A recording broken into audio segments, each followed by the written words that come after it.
Hello everybody. Typically I put these things together, but tonight I am simply your humble moderator for an event that Zahava did, which actually makes life easier, so I'm happy to do it. So we're just going to do a quick survey of mobile and social media and the various components of that, location, what happens in a 4G environment. We're going to look at marketing a little bit. We're going to look at content a little bit, and we're going to look at the VC environment a little bit. So as much as we can do in 30 minutes. And then we'll try to leave a few minutes at the end for you to ask questions. Even though we can't see you, we can probably hear you.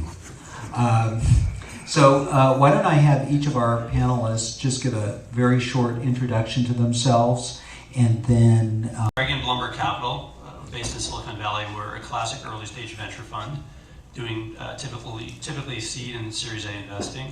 We've been quite active in the digital media, social commerce, mobility sectors, and so it's exciting for me to be here, so thank you for inviting me. And last year in 2010 we did about a dozen investments, so pretty much one a month, and we're on track to do that as well here in 2011, so we're excited by the opportunity, and a number of our companies are here at CES that touch on some of the different sectors that I just mentioned, and love to get a chance to speak with folks in the audience as well as some of those other companies.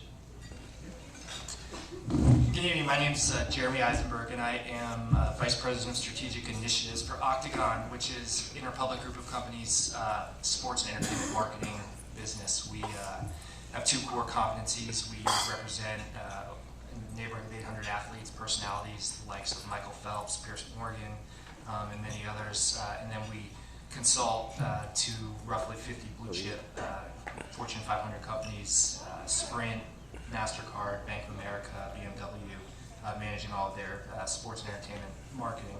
Our core focus is building new verticals for Octagon, and one of the businesses that we launched this year is a new media consulting practice. So we've been advising sports properties, universities on social mobile strategy. Hi, my name is Mike Lundgren, and I'm with Copia. Copia is a social e-reading platform that was introduced last year at CES, and it sort of had its coming out party this year. It's part online bookstore, so you can find your digital books and download them. It's also part community. It certainly integrates with Facebook and Twitter, but there's also a very rich community within the actual books that you're reading. So as you're flipping the pages, you'll not only find your own notes there, but you'll find the notes of your friends as well. And this spans, from reading in a recreational way all the way to the verticals of education, where I'm sure you could imagine wanting to subscribe to the notes of the highest rated note taker for the textbook that you might have. At least that's what I used to do in the used bookstores, finding books with the best notes and highlights. So I mentioned we're part online community, we're part bookstore. We also have it's a platform, so we're on a number of devices. We're on, in fact, we're in the Microsoft booth this week with Windows touch devices, so tablets and slates. We're also on WinPhone 7. We're on Android in the Motorola booth. We have iPad applications as well, and we're on the Mac and PC. So in any case, I know we're giving a demo a little bit later, and we'll talk some more about what Copia is all about then. So I mean, at a macro level, I think we're at a very exciting inflection point that we're all here. If you look, today, and there's probably close to $100 billion in market cap in Facebook and Groupon and Twitter and a number of these other companies that are exciting and disruptive. And if you look at historically, probably some of the fastest growing companies in the world, like an Apple, and it took them, about I think 8 years to reach $1 billion in revenue, and Groupon did it in about 2. So I think we're at an incredibly exciting inflection point, and from the investment perspective, most of us are looking very aggressively at mobility as that next phenomenon, and Clearly, the other thing that we're seeing is Android, and we think 2011 is the year that Android's going to outpace and overtake Apple. They're selling close to 200,000 devices per day with the Android operating system. It's growing about 900% year on year, and we think that's a pretty disruptive phenomenon. And so for us, if you look at that, and if you look at Facebook with 600 million plus active users, and anyone in the audience not on Facebook? There you go. There's always one or two. It's always interesting to sort of find. I was in a meeting actually when I was on the flight over with. I ran into an old friend who's not on Facebook, and he's not an Earthling. This analytics dashboard and management tools around your social media experience, so that you can time your tweets. In fact, I think I just sent one out. No hands. And I think that the fact that you can do that across Twitter, Facebook, LinkedIn, excuse me, and again create efficiency there, there's tremendous opportunity going forward for investment. Yep. I actually use Hootsuite. I didn't pay him to say that. No. So now let's talk about marketing for a moment. Where do we stand in the cycle, Jeremy, as far as marketing in a social media context on a mobile device? It would seem like we're in extraordinarily early days, far from a place where we can realistically monetize anything, given the fact that social media and commerce, even on much larger platforms, is still at such a nascent stage. So what's your sense about that? To Bruce's point, I mean, social media and mobile interactivity and the robustness of these devices, these smartphones, and their capabilities have changed the way that we do business. There's not a deal in the sports marketing space that doesn't have social and mobile as considerations, whereas they didn't exist 10 years ago. Twitter is a core component when you're negotiating an endorsement deal on behalf of an athlete or personality. It's one of the first questions that the marketing agency is asking, the advertising agency is asking the athlete, is how many people follow you on Twitter. Michael Phelps has a following, I think it's second to Obama, 3.3 million followers on Facebook, and it's a major part of how we activate his corporate sponsorships. So that said, to Bruce's point again, it's in its infancy in how we understand how to use it, how we understand how to monetize it. I think we're pretty good at using it as a communications tool. I think we're pretty good at telling somebody that something's going to happen, or sharing experiences. But how does that translate to revenue for the businesses that are involved in these athletes or these events is still a little bit of a moving target. There's a platform that we've done quite a bit of work with called Shout Crowd. That's they got their start in the music business as fan to band, but they're a platform that essentially helps you to engage a digital street team, and it basically is a points-driven system that engages your most passionate fans in spreading the message that you want them to spread. And so it's been incredibly effective with ticket sales. We worked with the Atlanta Thrashers, the Atlanta Hawks, a couple of major college athletic conferences in using it to drive ticket sales. And that's one area that I think we've had some success, some real success in. Just to quantify it, 60% of the Fortune 500 have Twitter accounts, and about 56% have Facebook accounts, and that's almost double from 2009. So what's for us, again, as an investor, so exciting is the velocity that you're seeing in these markets with platforms like Facebook and Twitter that didn't exist just a few years ago. Although interestingly, right, you have that old Hotmail phenomenon of having millions upon millions of eyeballs, and not necessarily a realistic way yet to monetize it, right? Because I guess Twitter is just now. I guess most people often forget that Twitter is mostly a phenomenon and not a business model, right? So, that I would assume is a big part of the issue in mobile. How do you monetize that? And it sounds like we're still a ways away, with some exceptions. So we're kind of at the nexus of mobile and social. So we see the App Store. In fact, we think, you know, companies that don't understand the App Store economy are really going to lose in this era. You know, creating a peripheral to your website, or a seamless sort of way to remove the tyranny of buttons and seams, the experience that a brand, a person can have with a brand.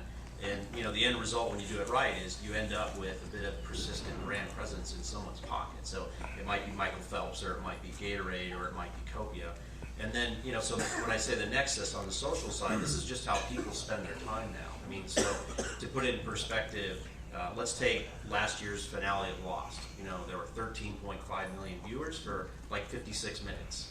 Facebook does that 18 times a day globally, and about 6 times a day here in the U.S. So this is how people spend their time now. It's 11 hours watching TV, and it's 16 hours in social media environments. So from our perspective, social, combined with these mobile experiences where you could be sitting here reading a book, flipping through it, and and then taking a note and having it go out to your Twitter community or to your Facebook friends. But it also allows individuals to become, in a sense, the evangelists for the books that they love. They can create community around those books. Authors can create community around, around their books as well. And, all that helps to actually promote and merchandise book sales. I think monetization is pretty easy. There's approximately 160 million smartphones that are in the market today. They've downloaded about 7 billion apps and generated about $4.5 billion in revenue. So again, we're scratching the surface.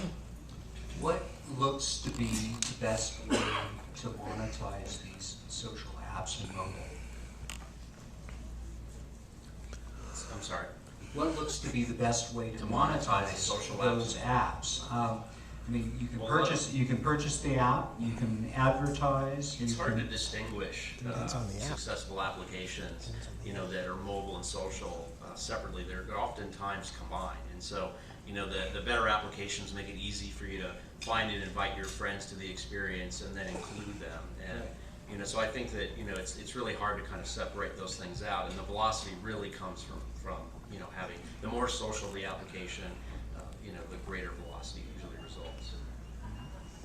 So, is advertising a reasonable way in the face of such, basically free applications? I'm not sure to what degree Facebook is making money in the mobile space at all. Is that about to explode, or does that have a ways to go? Advertising is just a function of audience. So to the extent that there's an audience that can justify a CPM, then the advertising will follow it.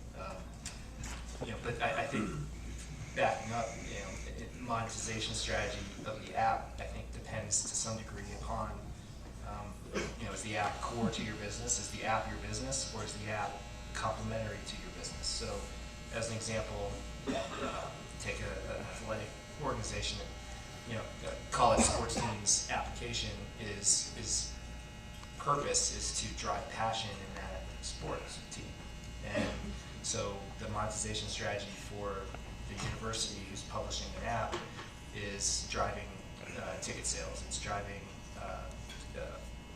alumni donations. It's driving merchandise sales. It's providing sponsor activation to some degree within the app.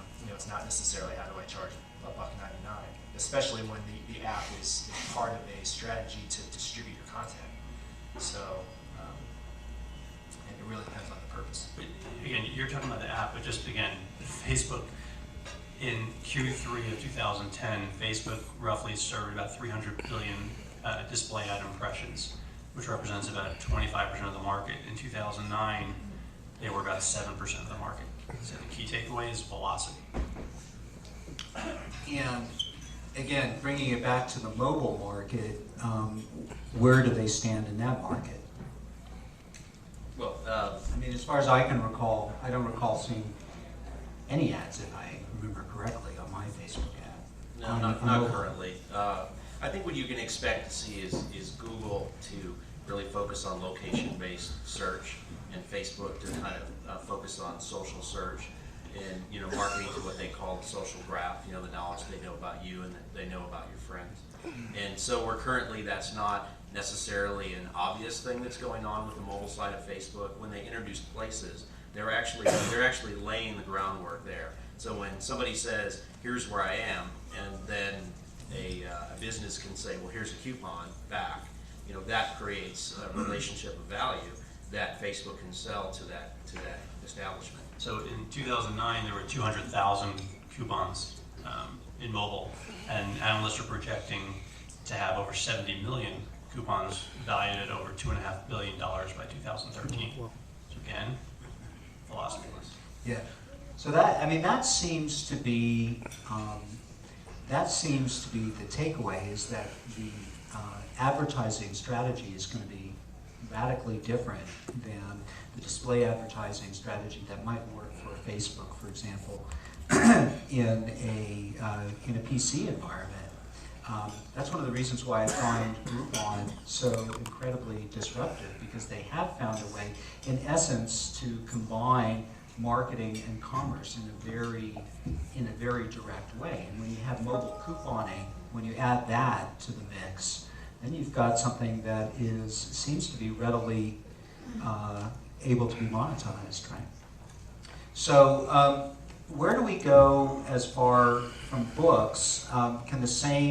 Can we, as far as content goes, can we extrapolate to other forms of content, such as movies, music? Where are we going from a mobile perspective, Mike, with those? So books is where we began, but what comes next? Newspapers, magazines, those are obvious. The ability to participate again in the margins of the magazines, to see what your friends are saying, see what other people are saying, find out what Michael Phelps is saying about an article in Sports Illustrated maybe. From there we go to television and to movies, and so the opportunity there is to create a comment stream that plays along with the video. So it's something you can turn on or turn off, but if you're watching it, if anybody remembers what pop-up video was like, becomes a very different kind of experience, and so I think part of what we're seeing today, if you look at the 70 inches of glass that you have in your living room, Twitter's on there and you can watch television, but the two don't really know about each other yet, and they don't really know much about how to interact with the television efficiently. That's starting to change, and I wouldn't be surprised to see a Twitter version, of the Biggest Loser or whatever, or Dancing with the Stars.